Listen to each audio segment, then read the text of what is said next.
Hello students, today we are discussing the new topic atmospheric refraction. ये atmospheric refraction क्या होता है? Atmospheric refraction ये क्या होता है? असली में ये आपका एक फिनोमिना है जब लाइट रे आपकी एक मीडियम से दूसरे मीडियम में पास होती है, और जब लाइट रे आपकी वन मीडियम से अनदर मीडियम में पास होगी, इट्स बेंड, वो बेंडिंग होगी उसके अंदर, और इसी फिनोमिना को हम क्या कहते हैं? एटमॉस्फेरिक रिफ्रैक्शन कहते हैं। लाइट वाले चैप्टर में हमने पढ़ा था रिफ्रैक्शन। तो रिफ्रैक्शन में क्या था? रेयर से डेंसर में लाइट रे जाती थी, it's bends towards the normal. तो सेम फिनोमिना इधर ही है, एटमॉस्फेरिक। ये एटमॉस्फेयर की डिफरेंट लेयर्स में होता है, इस वजह से इसको हम एटमॉस्फेरिक रिफ्रैक्शन कहते हैं। क्योंकि एटमॉस्फेरिक डिफरेंट लेयर्स का मतलब है जैसे हम अर्थ के पास में हैं तो टेम्परेचर हमारा क्या होगा इसमें डाउन, और अर्थ से हम ऊपर जाएंगे, सन की साइड में ऊपर चले जाते हैं हम, तो टेम्परेचर क्या होता चले जाता है? इंक्रीज होता चले जाता है। अगर कंपैरिजन करें दो लेयर्स को, अर्थ की साइड वाली लेयर को और सन की साइड वाली लेयर को, तो सन की साइड वाली लेयर आपकी रेयर मीडियम कहलाएगी, और अर्थ की साइड वाली जो मीडियम है, लेयर है, वो आपकी डेंसर मीडियम कहलाएगी।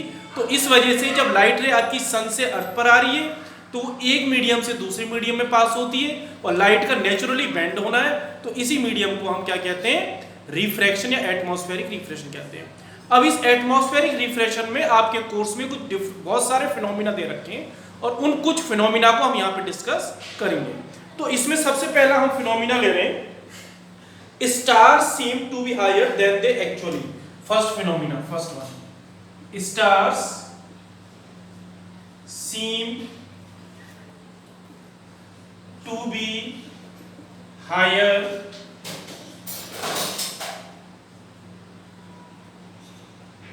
stars seem to be higher than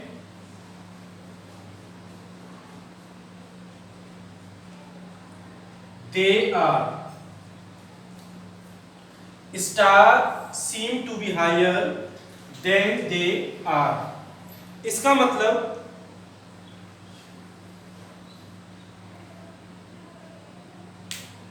then they are को हटा के एक्चुअली लिख देते हैं, देन दे एक्चुअली।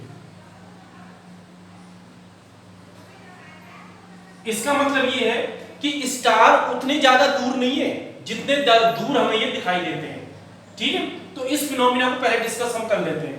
ये हमने अर्थ की सरफेस ले ली, ठीक, और यहां पर हमारा सन है,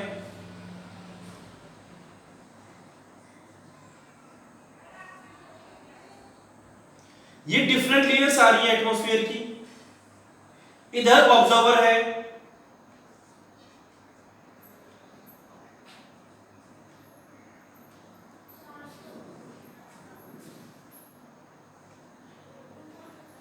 चलो ऑब्जर्वर को बाद में बनाते हैं, ये सन है आपकी। तो अब ये ऊपर का रेयर मीडियम, नीचे का डेंसर में, यहाँ पे टेम्परेचर ज्यादा है, तो इस लेयर की जो डेंसिटी है वो कम होगी, यहाँ पे डेंसिटी ज्यादा होगी। अगर इन दोनों को कंपेयर करें तो इसकी डेंसिटी कम, इसकी डेंसिटी ज्यादा, तो इसको हम कह सकते हैं rare medium denser, rare medium denser. अब लाइट रे आपकी ये आ रही है, इसमें ये नॉर्मल हो गया, it's bends towards the normal, ये normal, its bends towards the normal.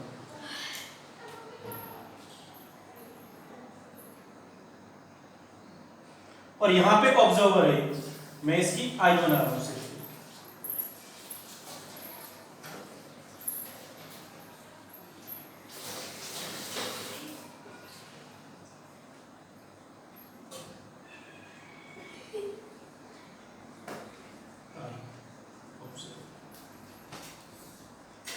ठीक है, ये ऑब्जर्वर है और इसकी आई हमने इधर बना दी है।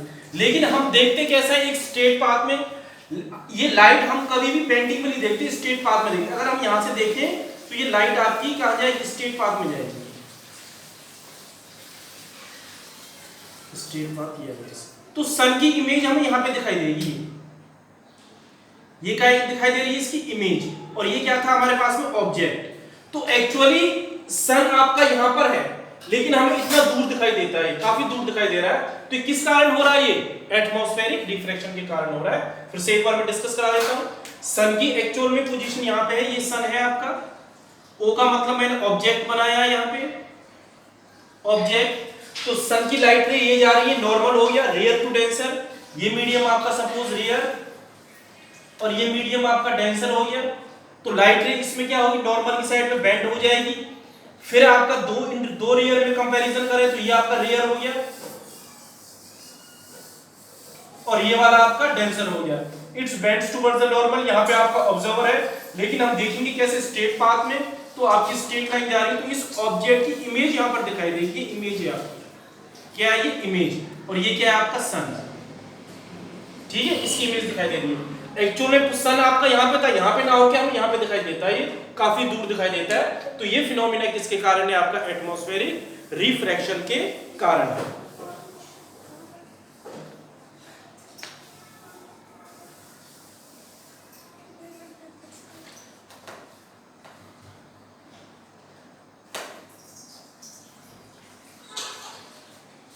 अब नेक्स्ट फिनोमिना ले रहे हैं, ए डिस्कस कर लिया, बी ले रहे हैं हम।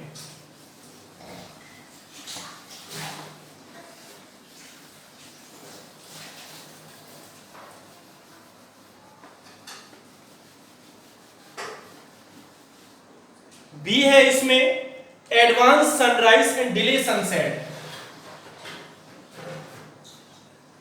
Advance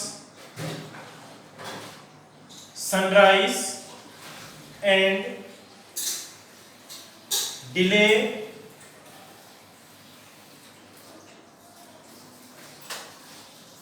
sunset. अब इसको देखो, एडवांस सनराइज और डिले सनसेट, ये भी अर्थ का एटमॉस्फेरिक रिफ्लेक्शन है। ये हमने अर्थ लिया, ये इस अर्थ का होरिजन है,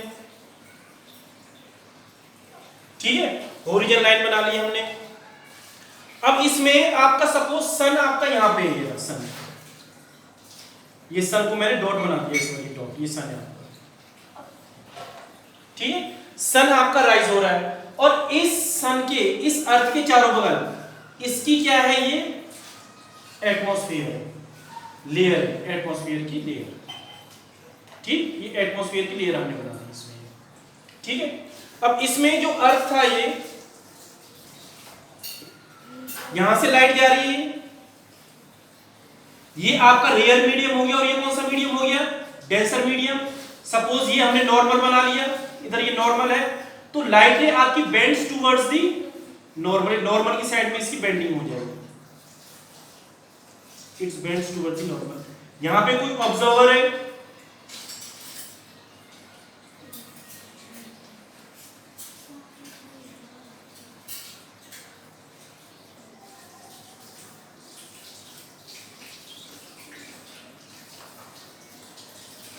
ये ऑब्जर्वर है आपका, ठीक है, ऑब्जर्वर है, यहां पे ये आई बनाई मैंने, ये ऑब्जर्वर है। लेकिन अभी हमने बताया था हम कहां देखते हैं, स्ट्रेट पाथ में, तो इसको हम स्ट्रेट पाथ में देखेंगे।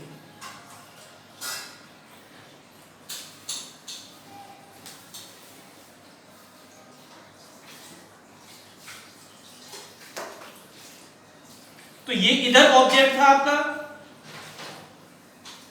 और ये इधर क्या बन गई इसकी इमेज, ये इमेज है इसकी। तो जो सन है आपका, निकलने से, मॉर्निंग में निकलने से 2 मिनट पहले ही हमें दिखाई देने लगता है, तो उसकी इमेज दिखाई देती है हमें।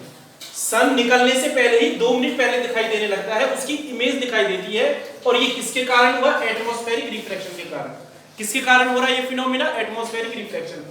भाई इधर कौन सा मीडियम हो गया, ये रेयर, और इसको कंसीडर करें हम, और ये नीचे वाला कौन सा मीडियम हो गया, डेंसर। कौन सा मीडियम आ गया आपका नीचे वाला, डेंसर। तो अगर जब रेयर से डेंसर में ये लाइट ले जाएगी, it's bends towards the normal bend होगी, हम देखेंगे स्ट्रेट। तो जब ये आपका सन निकलने के लिए होगा, ओरिजिन से ऊपर आएगा, निकलने से 2 मिनट पहले ही इसकी हमें परछाई दिखाई देने लगेगी, और हमें ऐसा लगेगा सन आपका निकल चुका है। सेम फिनोमिना सनसेट के टाइम पे होता है। अभी मैंने आपको सनराइज का बताया, ये सेम फिनोमिना सनसेट के टाइम पे होता है। सन आपका सेट हो रहा है, यहां पर है, 2 मिनट आपको पहले ही उत्तर दिखाई दे जाएगा, उसकी इमेज दिखाई देने लगेगी। तो 2 मिनट आपका सुबह का, और 2 मिनट आपको शाम का, सनसेट का, सनराइज सनसेट का डिफरेंस, ये आपका टोटल 4 मिनट का हो जाता है। कितना हो जाता है, 4 मिनट। तो हमें ऐसा लगता है सुबह भी सन निकला नहीं है, लेकिन निकल चुका है। शाम को ऐसा लगता है सन छुपा नहीं है, वो छुप चुका है आपका। का, मतलब कि 2 मिनट का डिफरेंस आ जाता है उसमें। सन छुप जाता है, उसके बाद भी हमें दिखाई देता रहता है, उसकी इमेज दिखाई देती है। सन निकलता नहीं है, उससे पहले ही हमें दिखाई देने लगती है, उसकी इमेज दिखाई देने लगती है। और शाम को सन छुप जाता है, राइस हो, वो सनसेट हो जाता है, लेकिन उसके बाद भी हमें सन की इमेज दिखाई देती रहती है। तो ये 2 मिनट का डिफरेंस है, ये आपको 4 मिनट की ड्यूरेशन टोटल हो जाती है। ये आपका कौन सा phenomena, due to atmospheric refraction के कारण ही होता है।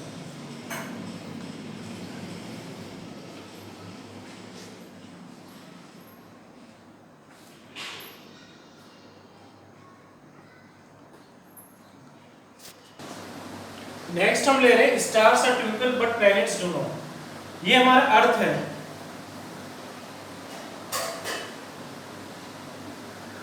और यहां पे हमने प्लैनेट ले लिया,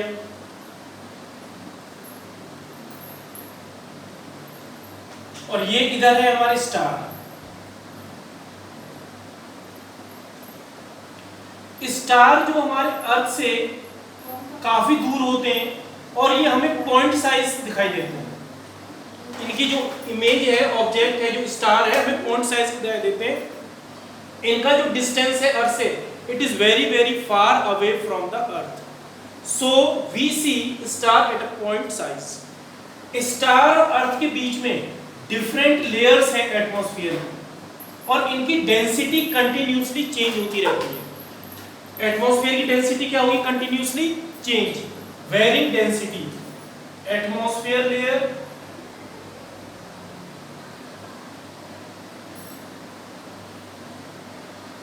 ऑप्टिकल डेंसिटी कॉन्टिन्यूसली चेंजिंग। ये जो ऑप्टिकल डेंसिटी है, इसकी कंटिन्यूसली क्या होती रहती है? चेंज होती रहती है। लेकिन स्टार के पास क्या होती है? अपनी लाइट होती है, हमें पता है। तो इसकी जो लाइट जब अर्थ के इसमें आती है, ये rare denser, rare denser, rare denser, rare denser. जब स्टार की लाइट इसके अंदर इंटर करेगी, इसमें अर्थ एटमॉस्फेयर में, तो कभी तो लाइट इसकी हमें ब्राइट दिखाई देगी, और कभी लाइट हमें इसकी ब्राइट दिखाई नहीं देगी, क्योंकि डिफरेंट लेयर्स एटमॉस्फेयर की आ रही है, और ये जो इंटेंसिटी है ये कंटिन्यूसली चेंज हो रही है।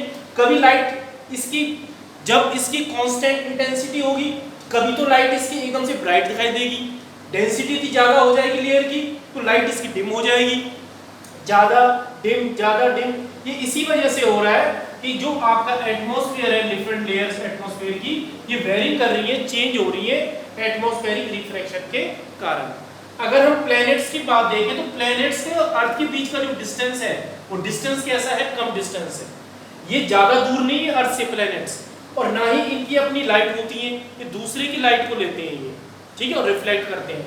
तो इनकी लाइट कंटिन्यूसली हमें अर्थ पर आती हुई दिखाई देती है, जबकि प्लैनेट्स की नहीं दिखाई देती। क्यों दिखाई देती? पहला reason, stars are very far away, planets are near to the earth. Second reason, between star and earth there are different layers of atmosphere, and stars seem to be point size, so its light come from the star, sometimes see very bright, sometimes seem very dim, so we see stars to be twinkle. In case of planets, planets are near to the earth, so it's their light, या जो reflect करते हैं light, it continuously is constant fall on the earth surface, so planets we do not see twinkle, but stars we see twinkle. Next है scattering of light. अब scattering of light क्या होता है? Scattering of light is defined as the phenomena of change in the direction of light as it strike any obstacle. Obstacle का मतलब होता है कोई भी छोटा पार्टिकल जो लाइट को रोके, उससे लाइट टकरा जाए, उसको ऑब्स्टेकल कहते हैं। The obstacle may be molecule or atom or water droplet extra. अब स्कैटरर्स क्या होते हैं? ये एटम्स और पार्टिकल्स होते हैं जो लाइट को स्कैटर्ड करते हैं, उसको स्कैटरर्स कहते हैं। स्कैटरिंग क्या है? अब देखो इसको ध्यान से समझो। स्कैटरिंग जैसे हम एक अंधेरे कमरे में बैठे हुए हैं, डार्क रूम में बैठे हुए हैं, और उस डार्क रूम के अंदर एक छोटा सा निडल के बराबर होल है कहीं कॉर्नर पर, और उस कॉर्नर में से सन की लाइट आ रही है, कहीं से भी सोर्स ऑफ लाइट इंटर कर रही है, और वो लाइट कर रही है निडल के उसमें से, निडल के बराबर उसमें होल में से कर रही है। लेकिन जब वो अर्थ सरफेस पे, फ्लोर पर रूम के फ्लोर पर फॉल होती है तो बहुत बड़ा अपना पाथ बना लेती है वो। तो और उसके अंदर हम ध्यान से देखते हैं रूम के अंदर छोटे छोटे पार्टिकल्स हमें तैरते हुए वाइब्रेट करते हुए नजर आते हैं। तो इसका मतलब लाइट रे उन पार्टिकल से टकरा के अपने पाथ को क्या करती जा रही है, इंक्रीज करती जा रही है, अपने डायरेक्शन को चेंज करती जा रही है। जैसे ये आपका रूम था और इसमें छोटा सा होल है, ये यहाँ से सन की लाइट आ रही है, सपोज लाइट को आना चाहिए तो ऐसे सीधे स्ट्रेट में आना चाहिए था, लेकिन इसमें क्या है, स्ट्रेट ये आती नहीं है। ये क्या होती है, इस छोटे से होल से इसका जो पाथ है ये ऐसा धीरे धीरे धीरे धीरे धीरे ऐसे इंक्रीज होता चले जाता है, इस टाइप से इंक्रीज होता चले जाता है। तो इसकी जो आ रही थी होल में से, होल तो बहुत छोटा था लेकिन यहाँ पे इसका पाथ कैसा हो गया, ये काफी बड़ा हो गया, तो डायरेक्शन तो इसकी चेंज हुई। इसमें हम और ऐसे इसके अंदर छोटे छोटे पार्टिकल्स हमें तैरते नजर आते हैं। ये पार्टिकल्स क्या करते हैं, इस जो लाइट है इसके पाथ को टकराकर इसके पाथ को फैलाते चले जाते हैं। ये पार्टिकल है, ये इसके पाथ को टकराएगा, ये इसको फैला देगा, ये पार्टिकल इसके पाथ को टकराएगा, ये फैला देगा। तो इस वजह से ये ऐसे आपके ऊपर ऐसे पाथ के बढ़ता चले जाता है, फैलता चले जाता है। हम किसी फॉरेस्ट में जाएं और उस फॉरेस्ट में बहुत बड़े बड़े पेड़ हो तो पेड़ों की वजह से फॉरेस्ट में पूरी छाया होती है, अंधेरा होता है, लेकिन उसमें से सन की लाइटें आती हैं और एकदम से रोशनी आके उसमें बहुत हल्की हल्की रोशनी अंदर ही अंदर पेड़ों के बीच में जहाँ अंधेरा था वहाँ पे फैला देती है। तो वो फिनोमिना भी आपका स्कैटरिंग का ही होता है, स्कैटरिंग ऑफ लाइट होता है। अब इस फिनोमिना के अंदर स्कैटरिंग ऑफ लाइट में सबसे जो मेन इंपॉर्टेंट है हम वो ले रहे हैं why sky blue colour of sky. First application blue colour of sky. Sky का ब्लू कलर, स्काई का ब्लू कलर हमें क्यों दिखाई देता है? अब देखो ये सन की लाइट है, ठीक,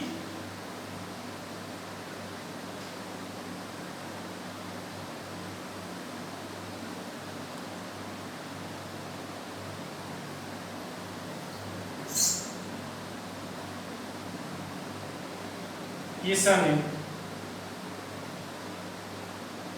और ये अर्थ का सरफेस है, ठीक है, नीचे अर्थ सरफेस है। हम ले रहे हैं कि हमें स्काई ब्लू कलर की क्यों दिखाई देती है, तो इसमें क्या है, सन में से पूरी व्हाइट लाइट आएगी 7 कलर का मिक्सचर से, ये हमने पढ़ा हुआ है। ये लाइट इसमें ये आ रही है,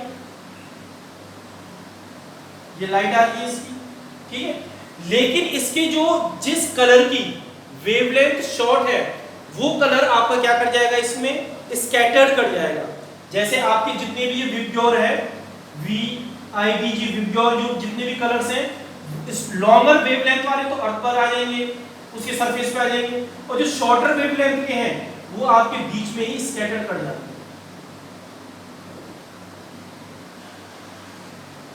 और ये आपकी शॉर्टर वेवलेंथ किस कलर की होती है, ब्लू कलर की, मतलब रेड कलर के आधा वेवलेंथ ब्लू कलर की होती है। हम एक अप्रॉक्स आइडिया ले सकते हैं, जो आपका रेड कलर है उसकी हाफ वेवलेंथ ब्लू कलर की होती है। तो रेड कलर जिनकी वेवलेंथ ज्यादा है वो तो सरफेस पे पहुंच गए, अर्थ सरफेस पे, लेकिन जो हमारे कलर्स जिनकी वेवलेंथ छोटी थी, ऑलमोस्ट कौन सा कलर आ गया अभी बताया था मैंने, ब्लू कलर, तो ये ब्लू कलर आपका बीच में ही स्कैटर कर जाता है और जिसके कारण हमें स्काई कैसी दिखाई देने लगती है, कैसी दिखाई दे रही है, ब्लू कलर की दिखाई देती है, ब्लू कलर स्काई कैसी दिखाई दे रही है हमें, ब्लू कलर की। ये आपका ब्लू कलर की जो पार्टिकल्स है बीच में स्कैटर कर जाते हैं, जिसके कारण पूरी स्काई हमें ब्लू कलर की दिखाई देती है। एक आपके रिले ने लॉ दिया था,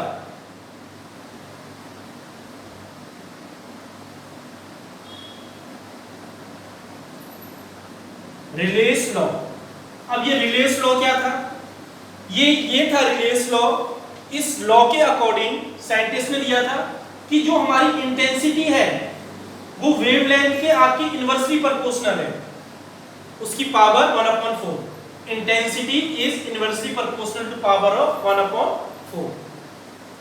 जिसकी वेवलेंथ ज्यादा होगी उस कलर की इंटेंसिटी कैसी होगी, कम होगी, और वो कलर आपका स्कैटर्ड कम करेगा, ना के बराबर करेगा। जैसे रेड कलर का केस ले तो रेड कलर की वेवलेंथ सबसे ज्यादा है, ये हमने पहले पढ़ लिया है, तो इसकी इंटेंसिटी कैसी होगी, बहुत कम होगी, तो ये कलर आपका स्कैटर्ड ही नहीं करेगा।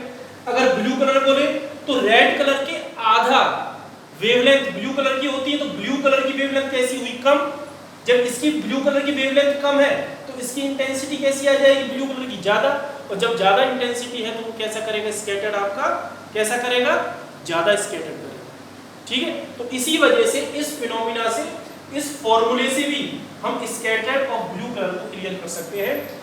इसके ब्लू कलर की वेवलेंथ कम है, इंटेंसिटी ज्यादा होगी। जब इंटेंसिटी ज्यादा है it's will be scattered more light, और ये मोर ज्यादा से ज्यादा लाइट को स्कैटर्ड करेगा। क्लियर यहां तक ये। अब देखो नेक्स्ट, अब इसमें हम ये ले रहे हैं जो आपके क्लाउड्स हैं, ये क्लाउड्स हमें व्हाइट कलर के क्यों दिखाई देते हैं, why we see clouds white colour, ये भी स्कैटरिंग का ही फिनोमिना है।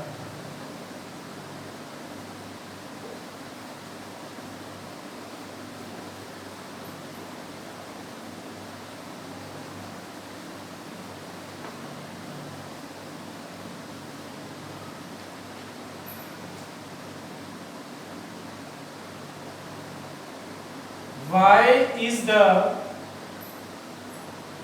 color of clouds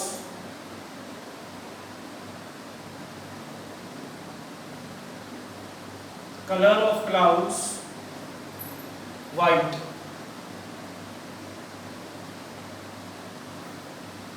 Why is the color of clouds white?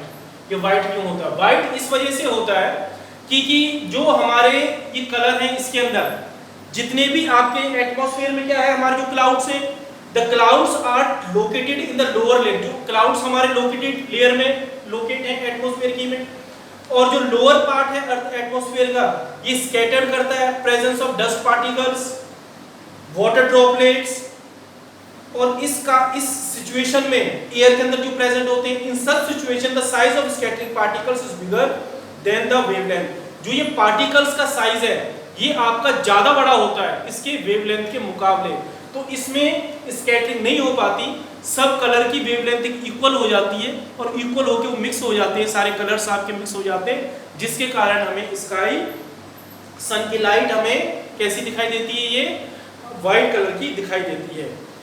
Reddish at sunset and sunrise. अब ये जो सनसेट और सनराइज के समय हमें स्काई रेड कलर की क्यों दिखाई देती है?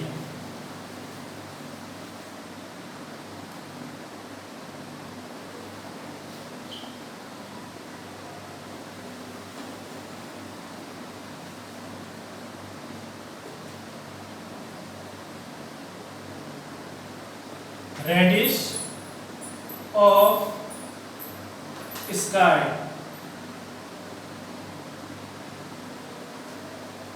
reddish at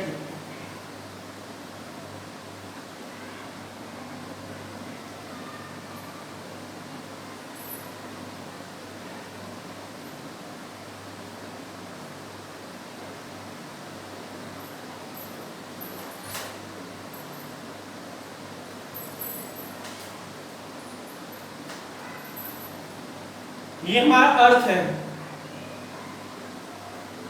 ये हॉरिजॉन, ये इसकी एटमॉस्फेयर की लेयर, यहां पे हमारा सन राइज हो रहा है,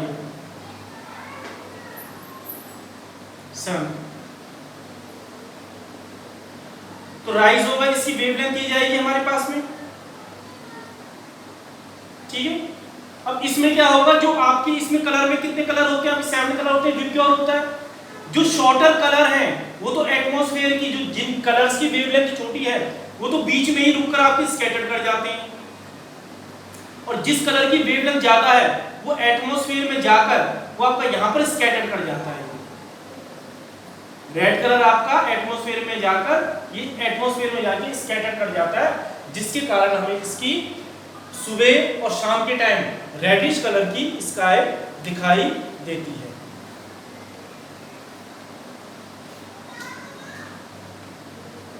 ठीक है, एक बार फिर से बता देता हूं, सन से लाइट आपकी जैसे अर्थ पे आएगी, छोटे कलर्स हैं वो एटमॉस्फेयर की डेंसिटी के कारण रुक जाएंगे, ऑब्स्टेकल हो जाएंगे, और जिस कलर की वेवलेंथ ज्यादा है, जैसे रेड कलर की वेवलेंथ ज्यादा है, वो एटमॉस्फेयर, अर्थ के एटमॉस्फेयर में पहुंच जाएगा और एटमॉस्फेयर में पहुंचकर वहां पर स्कैटर कर जाएगा। इस वजह से हमें स्काई रेडिश कलर की दिखाई देती है। सेम फिनोमिना सन राइज के टाइम होता है और ऐसा ही फिनोमिना सन सेट के टाइम पे होता है। सुबह और शाम को हमें सनसेट सनराइज पे रेडिश कलर की स्काई दिखाई देती है। इसी वजह से जो ट्रैफिक सिग्नल्स होते हैं वो रेड कलर का हम यूज करते हैं, क्योंकि रेड कलर की जो वेवलेंथ है वो कैसी है, ज्यादा है, और बाकी कलर्स की वेवलेंथ कैसी है, छोटी है। कम होने के कारण उनकी जो इंटेंसिटी है वो कैसी होगी, ज्यादा होगी, और वो बीच में स्कैटर कर जाएंगे। रेड कलर की वेवलेंथ ज्यादा होने के कारण वो आपकी एकदम से लास्ट तक पहुंच जाती है, और जिसके कारण हमें रेड कलर के सिग्नल्स को ज्यादातर फॉग वगैरह में यूज किए जाते हैं। The red color has the largest wavelength. The red color is least scattered by fog or dust particles, so we can observe red color easily in a foggy and a dusty conditions. Clear हुआ? भी red colour की wavelength ज्यादा है, और ज्यादा होने के कारण वो आपके वो रिच वेवलेंथ ज्यादा होकर रिच करती जाती है। लार्जेस्ट वेवलेंथ होने के कारण जो रेड कलर है आपका कम स्कैटर्ड करता है, और कम स्कैटर्ड होने के कारण हमें फॉगी डे में या फिर इसमें डस्ट पार्टिकल्स में ये आपका पूरा हमें रेड कलर दिखाई दे जाता है डस्टी कंडीशंस के अंदर। अब हम एक एक्सपेरिमेंट की हेल्प से टिंडल इफेक्ट को शो करना चाहते हैं। हमने क्या किया, कन्वेक्स लेंस ली, ये एक बीकर ले लिया, इसके अंदर वाटर पुट कर दिया, हमने वाटर भर दिया, इसमें पानी भर दिया इसके अंदर, इसका नाम हमने जी दे दिया। एक हमने कार्डबोर्ड ले लिया, इस कार्डबोर्ड को होल कर दिया, कॉन्वेक्स लेंस सेकंड ले ली, एक कार्डबोर्ड लिया, उस पर आपने वाई नाम दे दिया उस कार्डबोर्ड का। यहाँ से सोर्स है, सोर्स ऑफ लाइट हम यहाँ से पास करा रहे हैं। जब हम लाइट पास कराएंगे तो हम देखेंगे कि जो लाइट आपके इस होल में से, कार्डबोर्ड के होल में से पास हो जाएगी, और वो कॉन्वेक्स लेंस सेकंड वाली उनको क्या करेगा, कन्वर्ज करेगा, और एक पॉइंट पर मीट करा देगा जहाँ पे हमें इसकी इंटेंसिटी मैक्सिमम दिखाई देगी। और जो लाइट इस होल में से पास नहीं होगी वो इसके बाहर ही आपकी रुक जाएगी। अब हमने इस पानी के अंदर 100 ग्राम सोडियम थायोसल्फेट सॉल्यूशन इसके अंदर हमने डिसॉल्व कर दिया, ठीक है, कॉन्सेंट्रेटेड, और इसके अंदर कुछ हमने सल्फ्यूरिक एसिड हमने ऐड कर दिए। ये नोट्स में सारा बहुत क्लियर दे रखा है, मैंने नोट्स में बहुत अच्छे से एक्सप्लेन करा रखा है, पॉइंट टू पॉइंट लिख रखा है। इसमें हम थोड़ा डिटेल में मेन चीज ले लेते हैं और मेन चीज क्लियर कर लेते हैं। कुछ देर के लिए हम इसको छोड़ देंगे, जब ये पूरी अच्छी तरह से डिसॉल्व हो जाएगा, इसमें कोलाइडिकल पार्टिकल्स बहुत छोटे छोटे, बहुत बारीक साइज के पार्टिकल्स इसके अंदर आपके रहेंगे अंदर, जो हमें दिखाई नहीं देंगे। जब हम इसमें लाइट पास कराएंगे, जिस कलर की वेवलेंथ छोटी है वो कलर की वेवलेंथ उन पार्टिकल से ऑब्स्ट्रैक्ट हो जाएगी, रुक जाएगी, और अंदर ही अंदर वो स्कैटर्ड कर जाएगी, जिसके कारण हमें ये सॉल्यूशन हल्का हल्का ब्लू कलर का दिखाई देने लगेगा। और जिन कलर्स की वेवलेंथ ज़्यादा है वो कलर्स आपके इसमें से ट्रांसमिट हो जाएंगे, और ट्रांसमिट होकर हमें कार्डबोर्ड वाइपर उस कलर वो हमें लाइट उस कलर की दिखाई देगी। मतलब कि जिस कलर की वेवलेंथ कम है वो तो पार्टिकल से आपके स्कैटर्ड हो गए, और जिन कलर्स की वेवलेंथ ज़्यादा है वो हमें यहाँ पर उसकी लाइट की फोकस हमें कार्डबोर्ड वाइपर दिखाई देगी। तो इससे ये रिजल्ट निकलता है, जो फाइन पार्टिकल्स थे, वेरी फाइन पार्टिकल्स, वो आपके शॉर्टर वेवलेंथ वाले कलर को स्कैटर कर देते हैं, जिस कलर की जैसे आपके ब्लू कलर लाइट की स्मॉलर वेवलेंथ है, और जिन कलर की वेवलेंथ ज्यादा है उनको ट्रांसमिटेड कर देते हैं, और जिसके कारण वो हमें फोकस आपकी यहाँ पर दिखाई देती है। तो इस एक एक्सपेरिमेंट है जिससे हम ये पता लगा सकते हैं कि जिन कलर्स की वेवलेंथ कम होती है वो स्कैटर कर जाते हैं एटमॉस्फेयर में। अब एक क्वेश्चन ये आता है कि एस्ट्रोनॉट होते हैं, जो एस्ट्रोनॉट, उनको स्काई यूनिवर्स ब्लैक कलर का क्यों दिखाई देता है? उनको एस्ट्रोनॉट को यूनिवर्स ब्लैक कलर का इस वजह से दिखाई देता है कि वहां पर कोई भी एटमॉस्फेयर नहीं है। There is no density of atmosphere, there is no atmospheric refraction occur, वहां पे कोई भी एटमॉस्फेरिक रिफ्रैक्शन नहीं होता, एटमॉस्फेयर नहीं है। Due to absence of atmosphere the whole universe we see black in colour.